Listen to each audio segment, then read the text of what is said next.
Welcome to School 2020.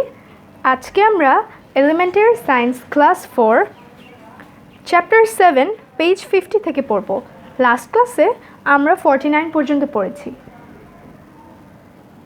আমাদের chapter 7 এর title ছিল ন্যাচারাল রিসোর্স অর্থাৎ প্রাকৃতিক সম্পদ। ফার্স্টে আমরা একটা টেবিল দেখতে পাচ্ছি। টেবিলটা হচ্ছে types and uses of natural resources, প্রাকৃতিক সম্পদের ধরন এবং ব্যবহার। কোন কোন ধরনের প্রাকৃতিক সম্পদ হয়ে থাকে এবং তার ব্যবহার কিসে। So natural resource, uses of natural resource. Natural রিসোর্সগুলো কী কী? ওয়াটার অ্যান্ড ওয়াটার কারেন্ট, পানি ও পানির স্রোত। সো এটার ইউজ কী? Drinking, washing, cooking, producing crops and fishes, generating electricity. পান করা, পানি এবং পানির স্রোত কিসে লাগে? পানি লাগে হচ্ছে ড্রিঙ্কিং, ওয়াশিং, পান করা, ধোয়া মোছা করা, রান্না করা, ফসল ও মাছ উৎপাদন এবং বিদ্যুৎ উৎপাদন। এরপর হচ্ছে ফরেস্ট, বনজ সম্পদ। Building materials, wood, paper, furniture. নির্মাণ সামগ্রী, কাঠ, কাগজ, আসবাবপত্র। ল্যান্ড, ভূমি সম্পদ। Growing plants, building a house, building materials, pottery. ফসল উৎপাদন, ভবন নির্মাণ, নির্মাণ সামগ্রী, মৃৎশিল্প। রক্স অ্যান্ড মিনারেলস, শিলা এবং খনিজ। Chalk, building materials, wire, coins, jewellery. Chalk, নির্মাণ সামগ্রী, বৈদ্যুতিক তার, ধাতব মুদ্রা, গয়না তৈরির উপকরণ। Oil, coal and natural gas, তেল, কয়লা এবং প্রাকৃতিক gas. Plastics, polythene, fuel, manmade fabrics, urea fertiliser, cooking, heating.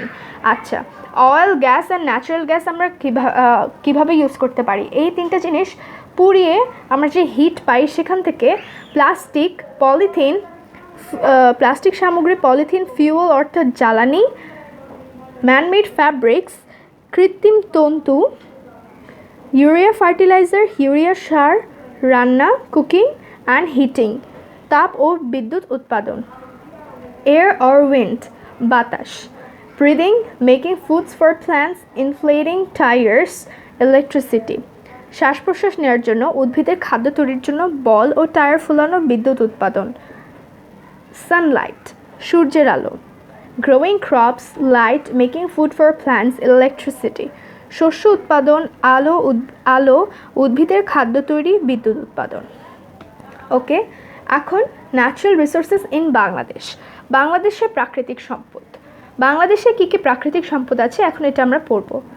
We can find many types of natural resources in Bangladesh. বাংলাদেশে বিভিন্ন ধরনের প্রাকৃতিক সম্পদ রয়েছে। Plants and animals, air, water, soil and Sunlight R available in Bangladesh. সূর্যের আলো, বায়ু, পানি, মাটি, উদ্ভিদ এবং প্রাণী ইত্যাদি বাংলাদেশে ন্যাচারাল রিসোর্স হিসেবে available. We also get natural gas, coal and some minerals and rocks such as silicon, zircon, limestone and hard rock in our country. এছাড়া বাংলাদেশে প্রাকৃতিক গ্যাস, কয়লা এবং বেশ কিছু খনিজ ও শিলা রয়েছে, যেমন সিলিকন, জিরকন, লাইমস্টোন অর্থাৎ চুনাপাথর অ্যান্ড হার্ড রক অর্থাৎ কঠিন শিলা ইত্যাদি। কঠিন বলতে এখানে শক্ত, সলিড বোঝানো হয়েছে। ক্লাসিফিকেশন অফ ন্যাচারাল রিসোর্স, প্রাকৃতিক সম্পদের শ্রেণীবিন্যাস। আচ্ছা, natural resources can be classified into two categories. দুইটা ক্যাটাগরিতে আমরা ন্যাচারাল রিসোর্স ক্লাসিফাই করতে পারি। প্রাকৃতিক সম্পর্কে আমরা দুই ভাগে ভাগ করতে পারি, সেটা হচ্ছে renewable and non renewable resources. আচ্ছা, what is a renewable resource? Renewable resource, renewable মানে হচ্ছে নবায়নযোগ্য এবং নন রিনিউয়েবল মানে হচ্ছে অনবায়নযোগ্য। রিনিউয়েবল মানে যে নবায়নযোগ্য, এটার মানে কি? নবায়নযোগ্য প্রাকৃতিক সম্পদ মানে হচ্ছে যে সম্পদগুলো কখনো শেষ হবে না, চলতেই থাকবে। পৃথিবী যতদিন থাকবে ততদিন এই সম্পদগুলো আমরা পেতেই থাকবো প্রকৃতি থেকে। আর নন রিনিউয়েবল হচ্ছে যেই সম্পদগুলো লিমিটেড অ্যামাউন্ট, সীমিত পরিমাণে আছে, যেগুলো আমরা বেশি ইউজ করলে একদিন শেষ হয়ে যাবে আর কোনো দিন আমরা পাবো না। আচ্ছা, এখন দেখি। A renewable resource is a natural resource that can be replaced by nature and can be used again. যেসব প্রাকৃতিক সম্পদ ব্যবহারের ফলে নিঃশেষ হয়ে যায় না, প্রকৃতি থেকে পুনরায় পাওয়া যায় এবং ব্যবহার করা যায়, তাকে নবায়নযোগ্য প্রাকৃতিক সম্পদ বলে। তাহলে নবায়নযোগ্য অর্থাৎ রিনিউয়েবল রিসোর্স হচ্ছে যেই রিসোর্স আমরা ইউজ করব কিন্তু কখনো শেষ হয়ে যাবে না, পুনরায় পাওয়া যাবে, আবার পাওয়া যাবে, তাকে আমরা বলছি রিনিউয়েবল রিসোর্স। তাহলে কি রিনিউয়েবল রিসোর্সের example? Plants, air, water and sunlight are examples of renewable resources. সূর্যের আলো, বাতাস, পানি এবং উদ্ভিদ হচ্ছে নবায়নযোগ্য প্রাকৃতিক সম্পদ। এগুলো কখনোই শেষ হবে না। On the other hand, a non-renewable resource is a natural resource that cannot be replaced or reproduced once it has been used up. আর অপরদিকে যেসব প্রাকৃতিক সম্পদ একবার ব্যবহার করলে নিঃশেষ হয়ে যায় এবং হাজার হাজার বছরেও তা ফিরে পাওয়া যায় না, তাকে অনবায়নযোগ্য প্রাকৃতিক সম্পদ বলে। অর্থাৎ যেসব বেশি পরিমাণে ইউজ করার পর যদি শেষ হয়ে যায় তখন সেটা আর ফিরে পাওয়া যাবে না, সেটাকে আমরা বলছি নন রিনিউয়েবল রিসোর্স অর্থাৎ অনবায়নযোগ্য। তাহলে নন রিনিউয়েবল রিসোর্স কী কী? Natural gas, oil, coal and minerals are non renewable resources. প্রাকৃতিক গ্যাস, তেল, কয়লা এবং খনিজ হলো অনবায়নযোগ্য প্রাকৃতিক সম্পদ। Uses of natural resources for energy production. শক্তি উৎপাদনে প্রাকৃতিক সম্পদের ব্যবহার। Natural resources provide us with energy we need for our daily life. দৈনন্দিন জীবনে প্রয়োজনীয় শক্তি আমরা প্রাকৃতিক সম্পদ থেকে পেয়ে থাকি। Energy is the ability to do things. শক্তি হচ্ছে কোনো কিছু করার সামর্থ্য। Energy can move something, make sound and produce light and heat. শক্তি কোনো বস্তুকে নাড়াতে পারে, শব্দ সৃষ্টি করতে পারে এবং আলো ও তাপ উৎপন্ন করতে পারে। আচ্ছা, তাহলে এখানে এনার্জি কাকে বলে? এনার্জি হচ্ছে the ability to do things, অর্থাৎ the capacity to do work is called energy. কোনো কাজ করার ক্ষমতা বা কোনো কাজ করার সামর্থ্যকে এনার্জি বলা হয়। সামারি, সারসংক্ষেপ। People use some natural resources to get energy. মানুষ শক্তি পাওয়ার জন্য কিছু কিছু প্রাকৃতিক সম্পদ ব্যবহার করে।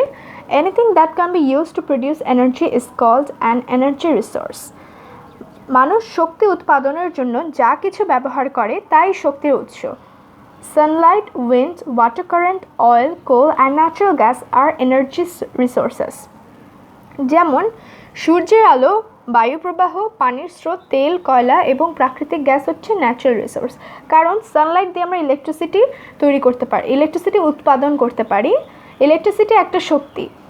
উইন্ড দিয়েও আমরা ইলেকট্রিসিটি উৎপাদন করি, ওয়াটার কারেন্ট দিয়েও আমরা ইলেকট্রিসিটি উৎপাদন করি, অয়েল দিয়ে আমরা বিভিন্ন মেশিনারিজ চালাই, কোল দিয়ে আমরা হিট উৎপাদন করি, ন্যাচারাল গ্যাস পুড়িয়ে আমরা হিট উৎপাদন করি। এ কারণে এইসব ন্যাচারাল রিসোর্সেস দিয়ে আমরা যখন এনার্জি প্রডিউস করি তখন এদেরকে এনার্জি রিসোর্স হিসেবে জানা যায়। সানলাইট, সূর্যের আলো। The Sunlight is an important energy resource. সূর্যের আলো শক্তির একটি গুরুত্বপূর্ণ উৎস। People use solar panels to get energy from the sun. মানুষ সূর্যের আলো থেকে বিদ্যুৎ পাওয়ার জন্য সৌর প্যানেল ব্যবহার করে। এখন বেশিরভাগ বাসার ছাদেই সোলার প্যানেল লাগানো হয়ে থাকে, যেন রাতে হচ্ছে কারেন্ট ইলেকট্রিসিটি ইউজ না করে সোলার প্যানেল থেকে জেনারেট করলে ইলেকট্রিসিটি ইউজ করা যায়, সেটা আরও বেশি লাভবান। Solar panels are devices that transform sunlight into electricity. সৌর প্যানেল হলো এক ধরনের যন্ত্র যা সূর্যের আলোকে বিদ্যুৎ শক্তিতে রূপান্তর করে। We may have seen solar panels on the roofs of our houses or on a calculator. আমরা আমাদের বাসার ছাদে অথবা ক্যালকুলেটরটা অনেক কমন, সব ক্যালকুলেটরে একটা করে ছোট্ট সোলার প্যানেল থাকে। উইন্ড, বায়ু প্রবাহ। Wind is one of the most promising energy resources. বায়ু প্রবাহ একটি সম্ভাবনাময় শক্তির উৎস। People use wind to produce electricity. মানুষ বিদ্যুৎ উৎপাদনের জন্য বায়ু প্রবাহ ব্যবহার করে। When the wind turns the blades of a wind turbine, it spins the generator and produces electricity. বায়ুপ্রবাহ জেনারেটরের সাথে যুক্ত উইন্ডমিলের টারবাইন ঘোরায় এবং বিদ্যুৎ উৎপাদন করে। আচ্ছা, উইন্ডমিলের টারবাইন, এটা হচ্ছে টারবাইন। আর অনেকগুলো টারবাইন যখন একটা স্পেসিফিক এরিয়াতে থাকে তখন সেটাকে আমরা উইন্ডমিল বলি। যখন বায়ুপ্রবাহ জেনারেটরের সাথে যুক্ত উইন্ডমিল টারবাইনকে ঘোরায়, একটা উইন্ডমিল টারবাইনের সঙ্গে প্রত্যেকটা উইন্ডমিল টারবাইনের সঙ্গে একটা জেনারেটর যুক্ত থাকে যেটা ইলেকট্রিসিটি প্রডিউস করতে হেল্প করে, এবং যখন বাতাস এসে সেই উইন্ডমিলটাকে ঘোরায় সেই জেনারেটরটা ইলেকট্রিসিটি প্রডিউস করে যেটা আমরা ইউজ করতে পারি। Water current is one of the energy resources. পানির স্রোত সর্বাধিক ব্যবহৃত শক্তির উৎস। Water current turns the blades of a turbine and spins a generator to produce electricity. পানির স্রোত জেনারেটরের সাথে যুক্ত টারবাইন ঘোরায় এবং বিদ্যুৎ উৎপাদন করে। এটা ছিল উইন্ডমিলের টারবাইন, আর এটা হচ্ছে পানির নিচের টারবাইন, যেটা কিছুটা দেখতে এরকম।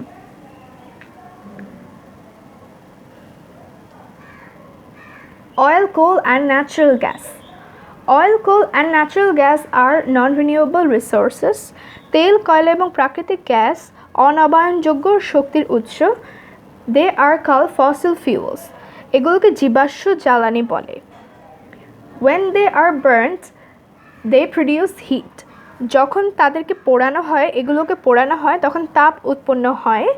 The heat is used to cook food, run vehicles, to produce electricity and to warm houses in the cold countries. এই তাপ আমরা ইউজ করতে পারি খাবার রান্না করতে, যানবাহন চালাতে, বিদ্যুৎ উৎপাদন করতে এবং শীত প্রধান দেশে ঘর উষ্ণ রাখতে। আচ্ছা, what is fossil fuel? Fossil fuel মানে হচ্ছে জীবাশ্ম জ্বালানি। অ্যাকচুয়ালি যখন অ্যানিম্যাল বডি, যখন কোনো জীবজন্তু মারা যায়, গাছ বা কোনো জীব মারা যায়, তখন সেটা আমরা কবর দিয়ে থাকি, অথবা গাছ মারা গেলে সেটা মাটিতেই রয়ে যায়, অথবা কোনো বন্য প্রাণী বা পশু মারা গেলেও সেটা মাটিতে রয়ে যায়। তখন সেটা অনেক বছর ধরে মাটিতে থাকতে একটা ফসিলে পরিণত হয়। ফসিলে পরিণত হওয়ার পর সেটা ফসিল ফিউল হিসেবে জানা যায়। অয়েল, কোল, ন্যাচারাল গ্যাস তেমনই প্রাণীর ডেড বডি থেকে, প্রাণীর হিউম্যাস বডি থেকে আসা ফসিল, অর্থাৎ অনেক বছর ধরে, শত বছর ধরে ডেড বডি মাটির নিচে চাপা পড়ে এটা ফসিলে পরিণত হয়েছে। If you like our videos, please share with your friends and don't forget to subscribe our channel.